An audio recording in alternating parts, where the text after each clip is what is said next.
नमस्कार, मैं हूं मनोज माना। स्वागत है आपका हमारी खास पेशकश चुनावी अखाड़ा में।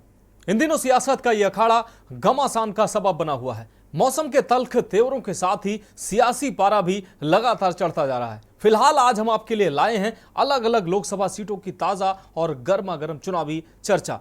इस कार्यक्रम में हम बात करेंगे चुनावी रणनीतियों की, राजनीतिक दलों की चुनौतियों और जनता जनार्दन की अपने नेताओं से उम्मीदों की। तो देखिए हमारा खास कार्यक्रम चुनावी अखाड़ा।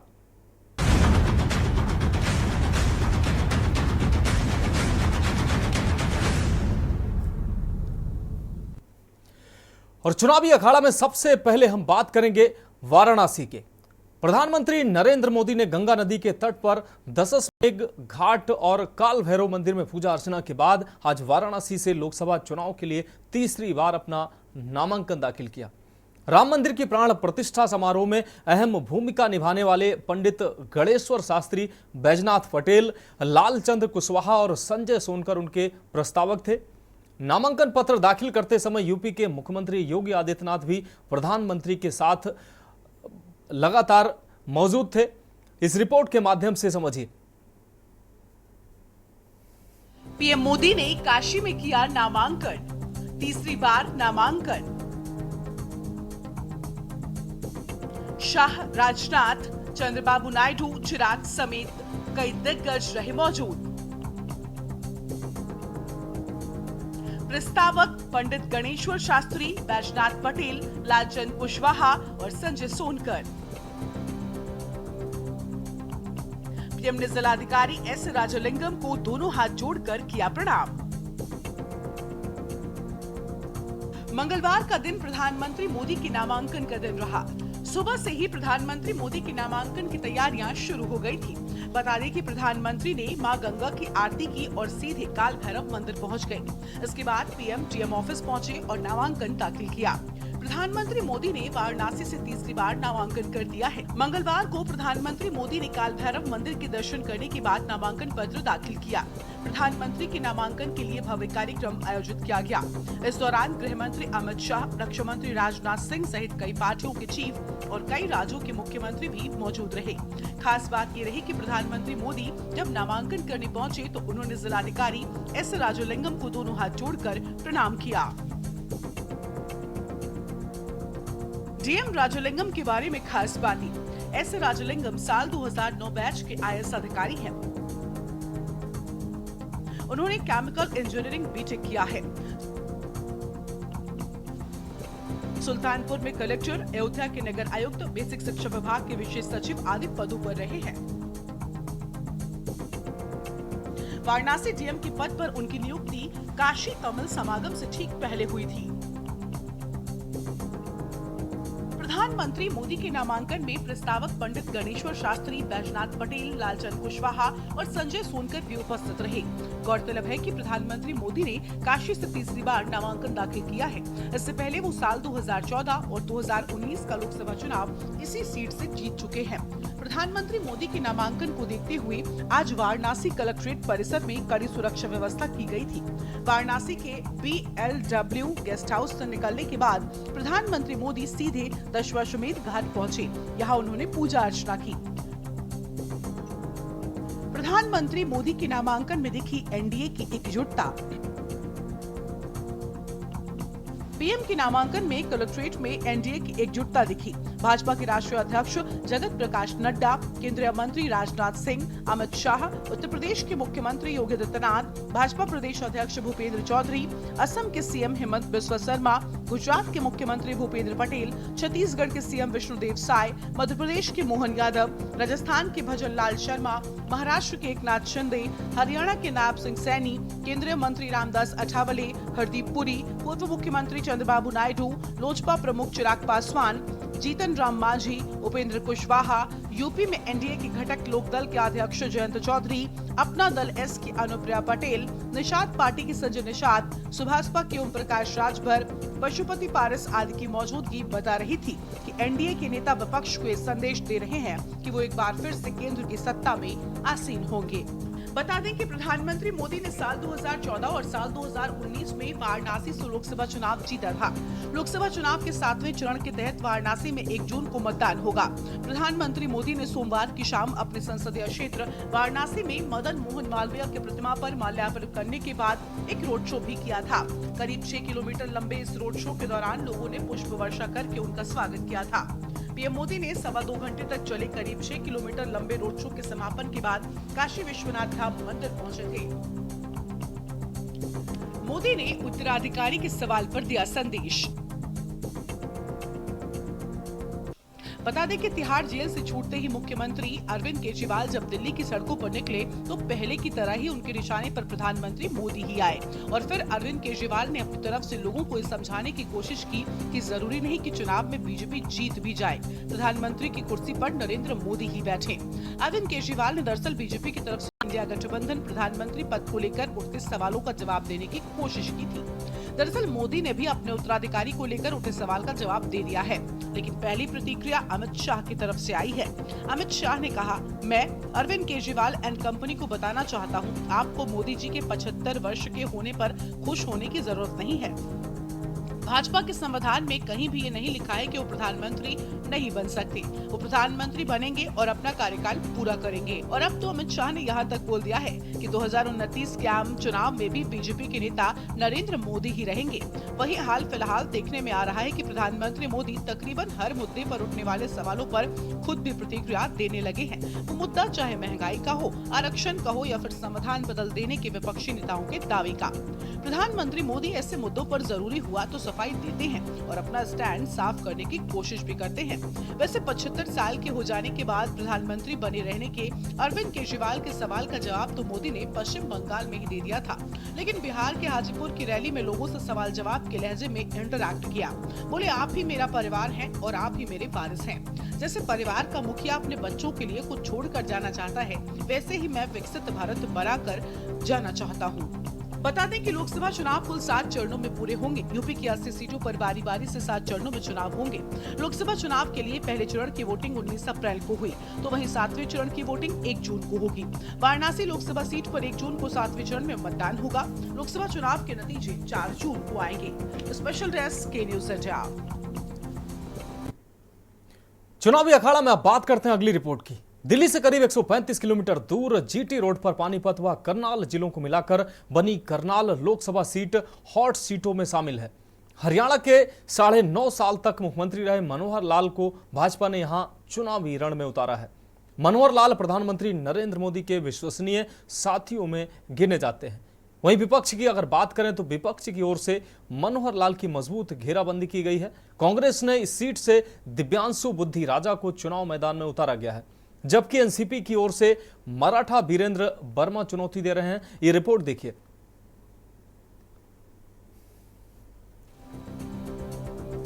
कांग्रेस का लंबे समय तक दबदबा रहा। इस सीट पर कांग्रेस ने 9 बार चुनाव जीता।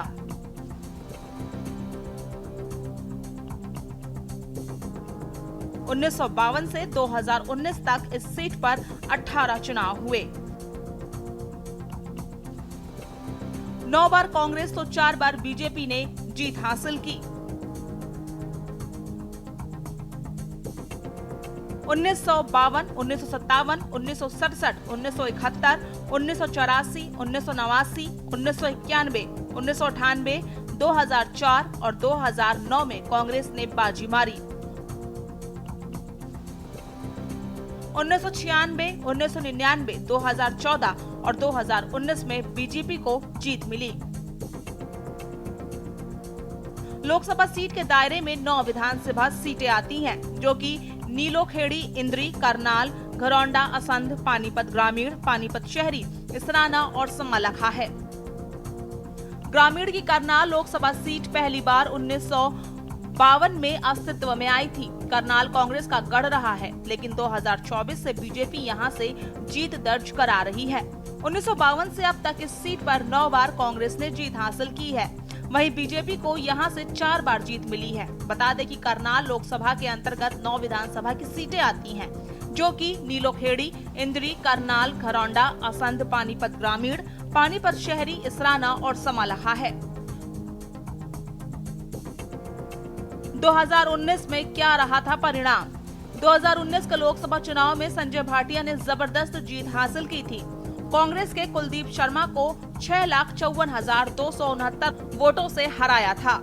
संजय भाटिया को 9,09,432 यानी कि 70% वोट मिले थे। कुलदीप शर्मा को 2,55,163 यानी कि महज 20% वोट प्राप्त हुए थे। वहीं तीसरे नंबर पर बीएसपी के पंकज रहे थे। उन्हें केवल 67,091 वोट मिले थे। करनाल लोकसभा सीट पर कुल कितने मतदाता? करनाल लोकसभा सीट पर करीब 18,21,231 वोटर्स हैं, जिनमें से 9,74,840 पुरुष मतदाता हैं, कि 8,46,382 महिला वोटर्स हैं। पंजाबी समुदाय के सबसे अधिक करीब 2.30 लाख मतदाता, ब्राह्मण समुदाय के 1.64 लाख मतदाता। 2019 में 13,07,022 मतदाताओं ने मतदान किया था, यानी कि 71% मतदान हुआ था। करनाल लोकसभा सीट में पंजाबी समुदाय के सबसे अधिक करीब 2.30 मतदाता हैं। इसमें ही मतदाता जाट समुदाय से हैं। हालांकि पिछली बार को छोड़ दे तो इस सीट पर ब्राह्मण नेता अधिक उतारे गए हैं। यहां से ब्राह्मण समुदाय के मतदाता 1.64 लाख हैं। इस बार भाजपा ने मनोहर लाल को उतारा था। कांग्रेस को आशंका थी कि कहीं अकेले भाजपा को पंजाबी समुदाय का वोट बैंक न चला जाए, इसलिए यहां किसी गैर पंजाबी चेहरे के बजाय बुद्धि राजा पर ही विश्वास जताया है। जजपा ने जाट चेहरे देवेंद्र कादियान और इनेलो ने एसएसपी के वीरेंद्र मराठा को समर्थन दिया है। करनाल लोकसभा सीट का राजनीतिक इतिहास। करीब 10 साल पहले तक हरियाणा की राजनीतिक में सिर्फ 3 लाल, देवीलाल, बंसीलाल और भजनलाल की चर्चा हुआ करती थी। साल 2014 में भाजपा ने मनोहर लाल के रूप में प्रदेश को ऐसा चौथा लाल दिया जिससे बिना अब लालों की राजनीति की चर्चा अधूरी मानी जाती है। आरएसएस के स्वयंसेवक के रूप में देश के विभिन्न हिस्सों में जन कल्याण के नाम कर चुके मनोहर लाल अब हरियाणा के सक्रिय राजनीति में आए तो उनका पहला वास्ता भाजपा हबीपा गठबंधन की सरकार से तत्कालीन मुखिया बंसीलाल से पड़ा। आपको बता दें कि मनोहर लाल संगठन के हेडमास्टर माने जाते हैं। आरएसएस में होते हुए वे प्रदेश के तमाम शहरों गलियों में घूम चुके हैं। मुख्यमंत्री पद छोड़ने के बाद से मनोहर लाल ने अपने इसी अनुभव के चलते दोबारा से प्रदेश भाजपा के संगठन को संभाला। हरियाणा के पूर्व मुख्यमंत्री और करनाल लोकसभा से भारतीय जनता पार्टी के उम्मीदवार मनोहर लाल करनाल में किराए की कोठी में सियासी बिसात बिछा रहे हैं। 10 सीटों को लेकर अचूक चुनावी रणनीति तैयार करने के लिए उन्होंने जो कोठी किराए पर ली है वे करनाल के ही एक कांग्रेस नेता की है। पूर्व मुख्यमंत्री यहीं से न केवल खुद का चुनाव प्रबंधन देख रहे हैं बल्कि मुख्यमंत्री नायाब सिंह सैनी के करनाल विधानसभा उपचुनाव के साथ साथ प्रदेश भाजपा के चुनावी प्रचार को धार भी दे रहे हैं। खास बात यह है कि इस कोठी में आरएसएस और दिल्ली के हाईकमान से जुड़े कुछ विश्वसनीय पदाधिकारियों की ही एंट्री है। स्थानीय नेताओं और कार्यकर्ताओं की यहां आवाजाही नहीं है। करनाल के नेताओं से मिलने के लिए मनोहर लाल ने सेक्टर 8 स्थित भाजपा के कार्यालय में समय तय कर रखा है। वे भाजपा कार्यालय में ही पदाधिकारियों की बैठक लेते हैं और निर्देश देते हैं।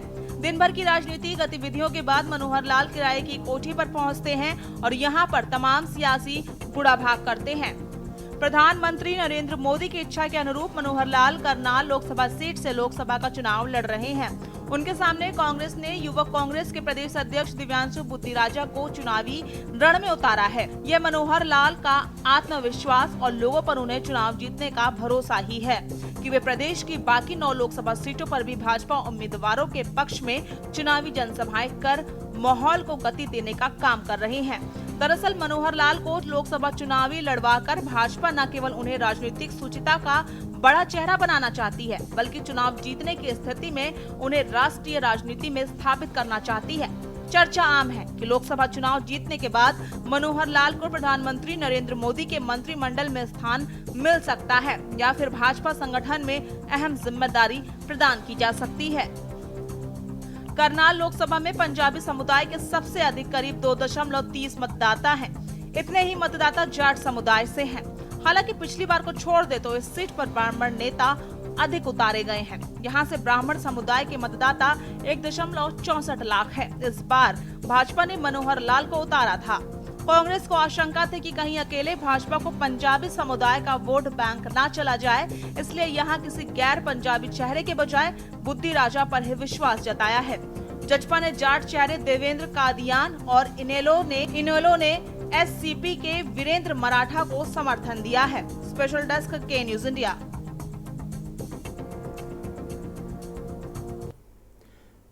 तो हमारी खास पेशकश चुनावी अखाड़ा में यहाँ ब्रेक का वक्त है और ब्रेक के बाद हम अगली रिपोर्ट की बात करेंगे। तो ब्रेक के बाद चुनावी अखाड़ा में एक बार फिर से आपका स्वागत है। चुनावी अखाड़ा में अगली हमारी खबर है चुनाव, आपको बता दें, राजनीतिक शोक से संबंधित है। बीजेपी के वरिष्ठ नेता रहे सुशील कुमार मोदी अब नहीं रहे। सोमवार को दिल्ली में उन्होंने आखिरी सांस ली है। 72 वर्षीय सुशील मोदी कैंसर से पीड़ित थे। सुशील मोदी के निधन से शोक की लहर हर तरफ छाई हुई है। आइए जानते हैं सुशील मोदी का राजनीतिक सफर कैसा रहा। सुशील मोदी का राजनीतिक सफर 1962 के चीन के युद्ध के दौरान सुशील मोदी ने स्कूली छात्रों को एकत्रित करने का काम किया। नागरिकों और छात्रों की फिटनेस और परेड सिखाने के लिए सिविल डिफेंस ने उन्हें कमांडेंट के तौर पर नियुक्त किया। इस दौरान सुशील मोदी आरएसएस से जुड़ गए। छात्र राजनीति से शुरुआत 1990 में चुने गए विधायक। 1995 में भी विधायक चुने गए। बीजेपी का चीफ व्हिप बना दिया गया था। इसके बाद वे 2000 में लगातार तीसरी बार विधायक चुने गए। सुशील कुमार मोदी 1996 से 2004 तक बिहार विधानसभा में विपक्ष के नेता रहे। एमएलसी, लोकसभा सांसद और राज्यसभा सांसद भी रहे। व्यवसाय छोड़कर राजनीति में रखा कदम। सुशील कुमार मोदी बिहार के डिप्टी सीएम के साथ ही वित्त मंत्री भी रह चुके हैं। रेडीमेड कपड़े का पैतृक व्यवसाय छोड़कर राजनीति में कदम रखने वाले मोदी सियासत में माहिर थे। बिहार में सत्तासीन होने के बीजेपी का सपना पूरा करने में उनकी अहम भूमिका थी। माना जाता है कि बिहार में जेडीयू आरजेडी महागठबंधन सरकार के पतन के पीछे सुशील मोदी ने ही मुख्य किरदार निभाया था। छात्र राजनीति से शुरुआत 1990 में चुने गए विधायक। सुशील मोदी उन नेताओं में शामिल रहे जो छात्र राजनीतिक से मुख्य धारा की राजनीति में आए हैं। पटना विश्वविद्यालय उनकी छात्र राजनीति की भूमि बना। 1973 में वे छात्र संघ के महासचिव चुने गए थे। 1990 में वे पहली बार पटना सेंट्रल विधानसभा क्षेत्र से विधायक चुने गए। इसके बाद वह 1995 में भी विधायक चुने गए और तभी उन्हें बीजेपी का चीफ व्हिप बना दिया गया था। इसके बाद 2000 में लगातार तीसरी बार विधायक चुने गए। सुशील कुमार मोदी 1996 से 2004 तक बिहार विधानसभा में विपक्ष के नेता भी रहे। 3 दशक लंबा राजनीतिक कैरियर।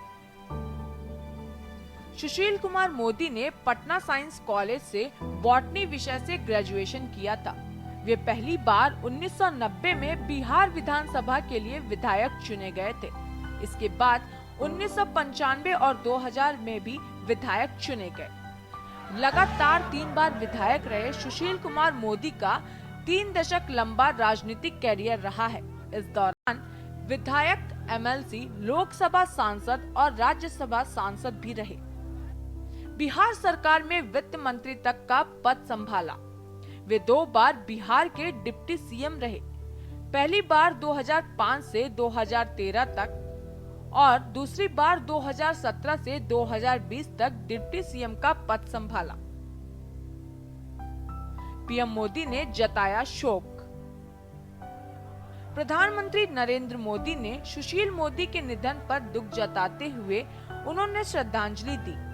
पीएम ने उन्हें याद करते हुए एक्स पर लिखा, पार्टी में अपने मूल्यवान सहयोगी और दशकों से मेरे मित्र रहे सुशील मोदी जी के असामयिक निधन से अत्यंत दुख हुआ है। बिहार में भाजपा के उत्थान और उसकी सफलताओं के पीछे उनका अमूल्य योगदान रहा है। आपातकाल का पुरजोर विरोध करते हुए उन्होंने छात्र राजनीति से अपनी एक अलग पहचान बनाई थी। वे बेहद मेहनती और मिलनसार विधायक के रूप में जाने जाते थे। राजनीति से जुड़े विषयों को लेकर उनकी समझ बहुत गहरी थी। उन्होंने एक प्रशासक के तौर पर भी काफी सराहनीय कार्य किए। जीएसटी पारित होने में उनकी सक्रिय भूमिका सदैव स्मरणीय रहेगी। शोक की इस घड़ी में मेरी संवेदनाएं उनके परिवार और समर्थकों के साथ है। ओम शांति। मारवाड़ी परिवार में हुआ था जन्म। बता दें कि सुशील मोदी 5 जनवरी 1952 को पटना के एक मारवाड़ी परिवार में जन्म हुआ था। उनकी माता का नाम रत्ना देवी था और उनके पिता का नाम मोतीलाल मोदी था। मोदी ने 1987 में जेसी जॉर्ज से इंटरकास्ट और इंटर रिलीजन शादी की थी। उनकी पत्नी मुंबई की रहने वाली थी। बीजेपी नेता के 2 बेटे हैं। सुशील मोदी ने क्या बिहार भी बनेगा असम और रिजर्वेशन नाम से 2 किताबें लिखी हैं। नहीं, बिल्कुल ये बहुत ही दुर्भाग्यपूर्ण है और इतनी जल्दी ऐसा हो जाएगा इसकी कल्पना तक हम लोगों ने नहीं की थी।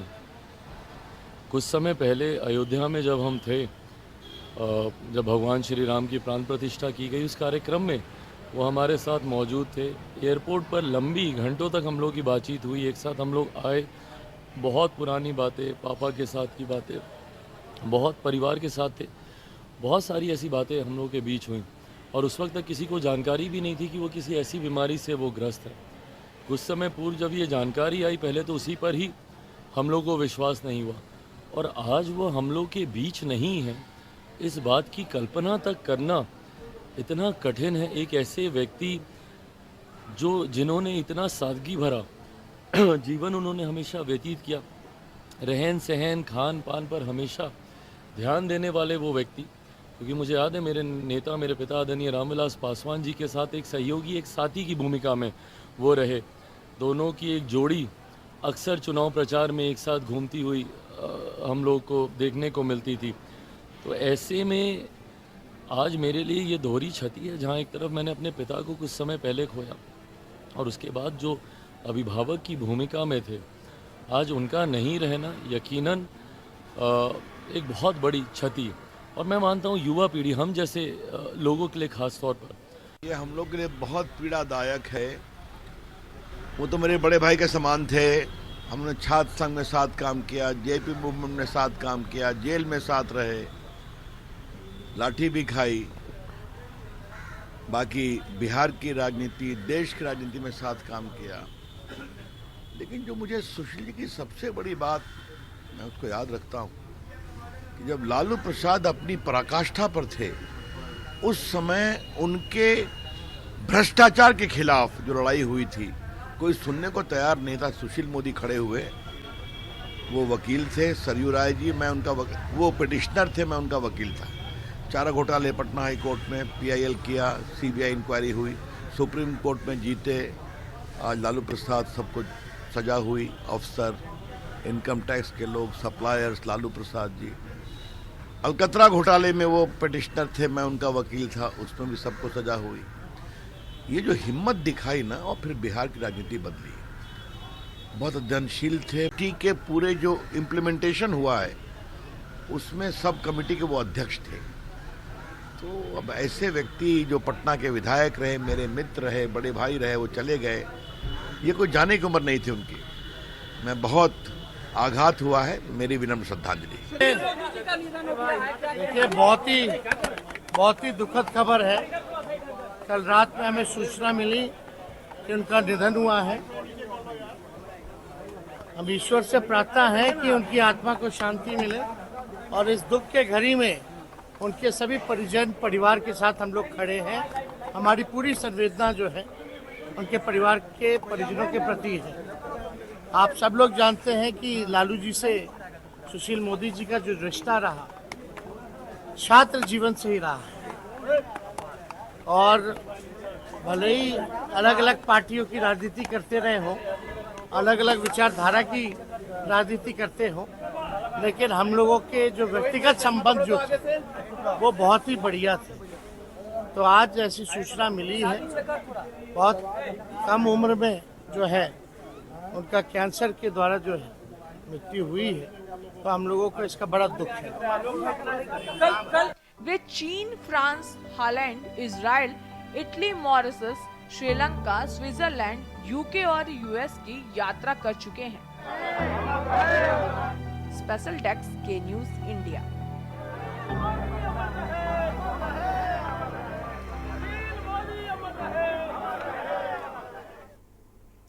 तो चुनावी अखाड़ा में आज के लिए मेरे साथ इतना ही। मुझे दीजिए इजाजत और आप देखते रहिए के न्यूज इंडिया।